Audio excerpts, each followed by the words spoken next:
vi pratat om på Samhag, att hur vi kan skapa ännu bättre engagemang och åtaganden.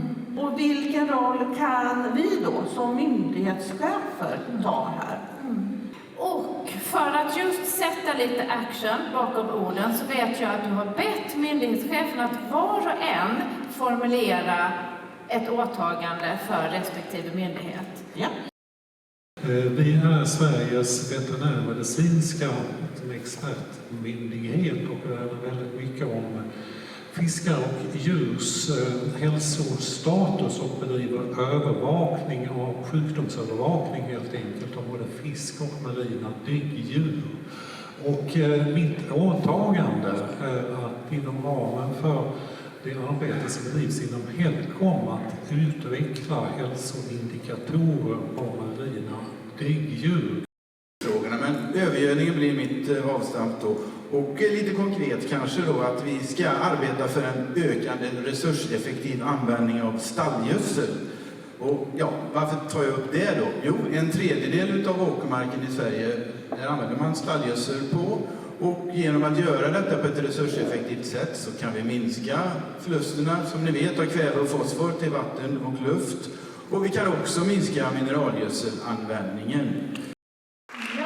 Jag åtar mig och min myndighet Formas att vi ska fortsätta arbetet att med hjälp av forskning, innovation och kunskap bidra till en mer hållbar framtid. Och som finansiär av forskning och innovation så planerar vi en ny satsning om blå transformation med fokus på kust och hav. Och den här satsningens syfte är att bidra till utvecklingen av en mer hållbar blå ekonomi och att nödvändiga samhällsförändringar ska kunna adresseras med hjälp av forskning och innovation. Vi har ett antal pågående väldigt konkreta utvecklingsprojekt där vi tittar på olika metoder. Vi tittar på hur vi kan minska spridningen av TBT från båtuppställningsplatser. Vi tittar på om vi kan utveckla innovativa metoder för muddring av sediment. Vi är precis i sluttampen av att slutföra ett stort regeringsuppdrag vi har haft under några års tid tillsammans med Naturvårdsverket och SGU att se hur vi kan minska risken för spridning av PFAS. Men mitt verkliga åtagande är att vi ska ta den här kunskapen, omsätta den, sprida den, implementera den. Till exempel genom vägledningar, utbildningar och på andra sätt så att det verkligen kommer till nytta i miljömålsarbetet. SMHI åtar sig att i samverkan med andra aktörer vi ska tydliggöra SMHIs roll och vårt eget bidrag till måluppfyllelsen. Vi vill alltså prata med fler av er så att vi tydliggör inte kanske bara våran roll utan även eran roll så att vi kan samverka effektivare. Vi åtar oss att försöka utöka vår forskning med koppling till vattenmiljömålen. Och vi åtar oss att trots rätt tuff ekonomi behålla vår kompetens och utöka vår kompetens så att vi kan ta uppdrag från er inom natur- och miljöövervakning. Dessutom så är vi ett museum så vi åtar oss att ha relevanta vattenevent, utbildningar, Cosmonova-filmer. Vi på SGU vill gärna öka andelen skyddade marina områden i Bottniska viken.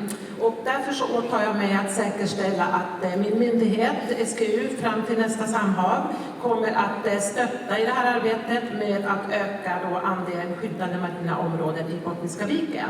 Och då kommer vi att utföra omfattande marina undersökningar för att kartlägga värdefulla naturvärden i Östersjön. Det jag tänkte nämna då, vi har ju också ett ekonomiskt incitament för sjöfarten. Vi tar ut avgifter av alla fartyg som kommer till svensk hamn. Och här har vi idag en del av det finns det möjlighet att kunna få rabatt ifrån genom ett miljöincitament. Och det där har funnits en stund och det har börjat hända saker på den internationella marknaden med handelsrätter inom EU och även på internationell nivå nya målsättningar.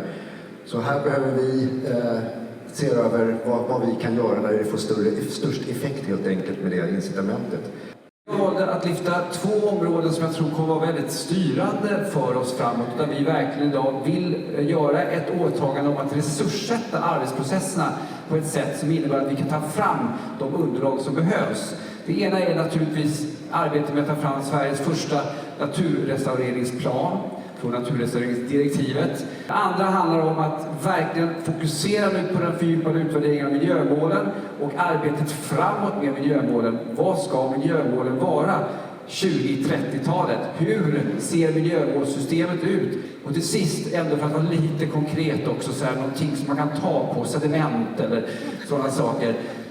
Vi vill också se att invigningen av Nämndöskärgårdens nationalpark verkligen blir någonting som samlar intresse för marina nationalparker. Den första svenska marina nationalparken i Östersjön.